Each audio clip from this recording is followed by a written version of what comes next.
Hyderabad Jubilee hills లోని AP deputy CM Pawan ఇంటికి CM Chandrababu వెళ్లారు.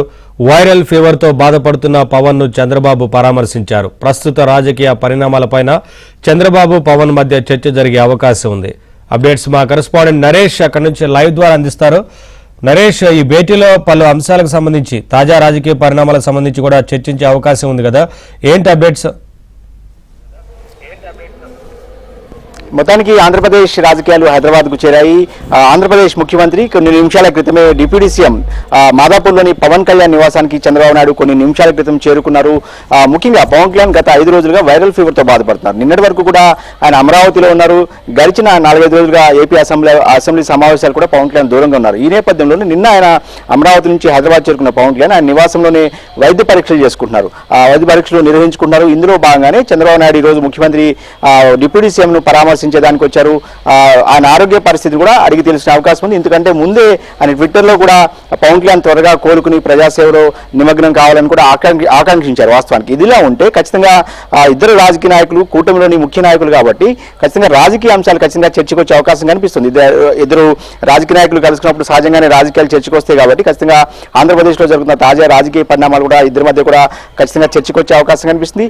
గడిచిన 10 రోజులుగా చూస్తే ఆంధ్రప్రదేశ్లో కాస్త రాజకీయాలు వేడెక్కాయి. వాస్తవానికి అసెంబ్లీ సమావేశాలు జరుగుతున్నాయి. నిన్న ఐపీ అసెంబ్లీ నిరవధిక వాయిదా పడింది. అయితే అసెంబ్లీ సమావేశాలు కొన్ని కీలకమైన పరిణామాలు చోటు చేసుకున్నాయి. ఇందులో భాగంగానే కూటమిలోని పలువురు ఎమ్మెల్యేలు ఆంధ్రప్రదేశ్ సంబంధించిన మంత్రులను కాస్త ఇబ్బంది పెట్టే ప్రయత్నం చేసిన పరిస్థితి, అదేవిధంగా కొంతమంది సొంత పార్టీ ఎమ్మెల్యేల తీరుతో కూటమి ప్రభుత్వానికి కాస్త ఇబ్బందికరమైన వాతావరణం నెలకొంది. ఇందులో భాగంగానే ముఖ్యమంత్రి స్వయంగా చంద్రబాబు నాయుడు కొన్ని కీలకమైన వ్యాఖ్యలు కూడా చేశారు. నేను అసెంబ్లీలో చాలా ఇంపార్టెంట్ కామెంట్స్ కూడా చంద్రబాబు నాయుడు చేశారు. కూటమి ప్రభుత్వం ఒక టీం లాగా పనిచేస్తుంది.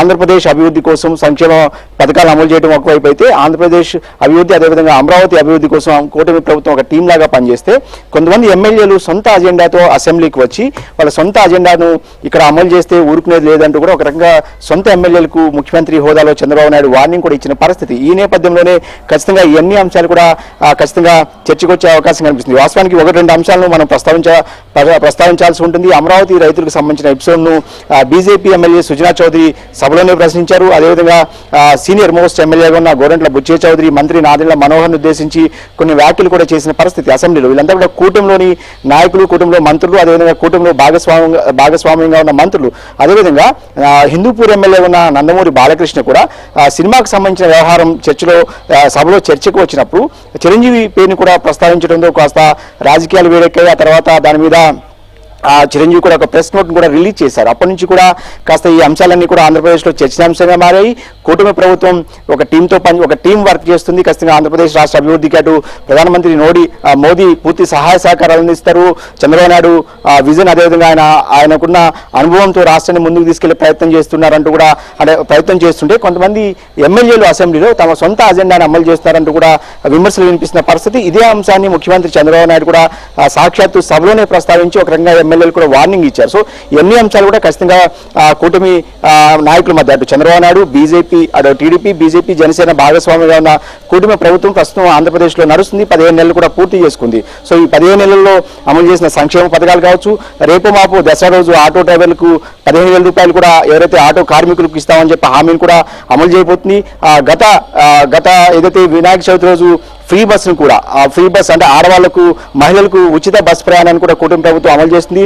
సూపర్ 6 పథకం సూపర్ హిట్ అయిందని కూడా పెద్ద ఎత్తున ప్రచారం చేస్తుంది. అంటే కూటమి ప్రభుత్వం ఆంధ్రప్రదేశ్లో ఆర్థిక వనరుల కొరత ఉన్నప్పటికీ కూడా ఇచ్చిన హామీలను అమలు చేసుకుంటూ ఒక్కొక్కటిగా అమలు చేసుకుంటూ ప్రభుత్వం ముందుకు వెళ్తుంది. సో ఈ నేపథ్యంలోనే ఇలాంటి పరిస్థితుల్లో సొంత పార్టీ ఎమ్మెల్యేల నుంచి కాస్త ఇబ్బందికరమైన పరిస్థితులు వస్తాయి. అదేవిధంగా సమన్వయం కూడా చాలా ఇంపార్టెంట్. ఎందుకంటే 3 పార్టీలు కూటమి ప్రభుత్వంలో ఉన్నాయి. ప్రధానంగా తెలుగుదేశం పార్టీ, తర్వాత జనసేన, బీజేపీ 3 పార్టీలు కలిసి ప్రభుత్వాన్ని నడుపుతున్న సందర్భం. సో ఇలాంటి పరిస్థితుల్లో నాయకుల మధ్య సమన్వయం కూడా చాలా అవసరం కాబట్టి అన్ని అంశాల మీద కూడా ఖచ్చితంగా పవన్ కళ్యాణ్, చంద్రబాబు నాయుడు ఇద్దరు కూడా చర్చించుకునే అవకాశం కనిపిస్తుంది. అదేవిధంగా డిఎస్సికి సంబంధించిన నియామక పత్రాలు కూడా ఎప్పుడు లేని విధంగా ఆంధ్రప్రదేశ్ ప్రభుత్వం చాలా పెద్ద ఎత్తున నియామక పత్రాలను కూడా మంత్రి లోకేష్ ఆధ్వర్యంలో అందించిన పరిస్థితి. చంద్రబాబు నాయుడు ముఖ్యమంత్రి హోదాలో ఆయన అందరూ కూడా నియామక పత్రాలు కూడా అందజేశారు. ఈ అన్ని అంశాలను కూడా ప్రజల్లోకి ఎలా తీసుకెళ్లాలి, తిరిగి ఖచ్చితంగా మళ్ళీ కుటుంబ ప్రభుత్వాన్ని ఎలా బలపడతాం అంటే చాలా బలంగా ముందుకు వెళ్ళాలి. అదేవిధంగా కూటమి ప్రభుత్వంలో సమన్వయం లేకపోతే ఖచ్చితంగా రానున్న కాలంలో ఇబ్బందికరమైన పరిస్థితులు వస్తాయి. కాబట్టి అలాంటి ఆ అవకాశాన్ని ప్రత్యర్థులకు వైసీపీకి ఇవ్వకూడదు అనేది అటు చంద్రబాబు నాయుడు పవన్ కళ్యాణ్ ఆలోచనగా ఉంది. సో ఈ ఇన్ని అంశాల మీద కూడా చర్చించే అవకాశం కనిపిస్తుంది. ఇక 4-5 నెలల్లో లోకల్ బాడీస్ ఎలక్షన్ కూడా వచ్చే అవకాశం కనిపిస్తుంది. ఆంధ్రప్రదేశ్లో వచ్చే ఫిబ్రవరి నాటికి పంచాయతీలకు సంబంధించి కాలపరిమితి ముగియబోతుంది. ఆ తర్వాత మున్సిపాలిటీస్ కూడా కాలపరిమితి ఈ జనవరితో ముగిపోతున్న నేపథ్యంలో ఎన్ని అంశాలు కూడా ఖచ్చితంగా ఇద్దరు నాయకుల మధ్య చర్చకు వచ్చే అవకాశం కనిపిస్తుంది. ఏదైనప్పటికీ కూడా ఇటు అభివృద్ధి సంక్షేమమే ధ్యేయంగా ముందుకు వెళ్తున్న కూటమి ప్రభుత్వంలో ఇప్పుడు ఇద్దరు ముఖ్య నాయకులు హైదరాబాద్లో సమావేశం అవుతారు. వాస్తవానికి పవన్ కళ్యాణ్కు వైరల్ ఫీవర్తో బాధపడుతున్న మాట వాస్తవం. గత 5 రోజులుగా ఆయన నిన్న హైదరాబాద్ వచ్చారు. అంతకుముందు అమరావతిలో కూడా చికిత్స చేసుకున్నారు. సో ఈ నేపథ్యంలోనే పవన్ కళ్యాణ్ పరామర్శించడం ఒకవైపు అయితే ఖచ్చితంగా కూటమి పార్టీలు కూటమి ప్రభుత్వంలో సమన్వయం ఎలా చేసుకోవాలనే దాని మీద కూడా అటు చంద్రబాబు నాయుడు ఇటు పవన్ కళ్యాణ్ చర్చించే అవకాశం అయితే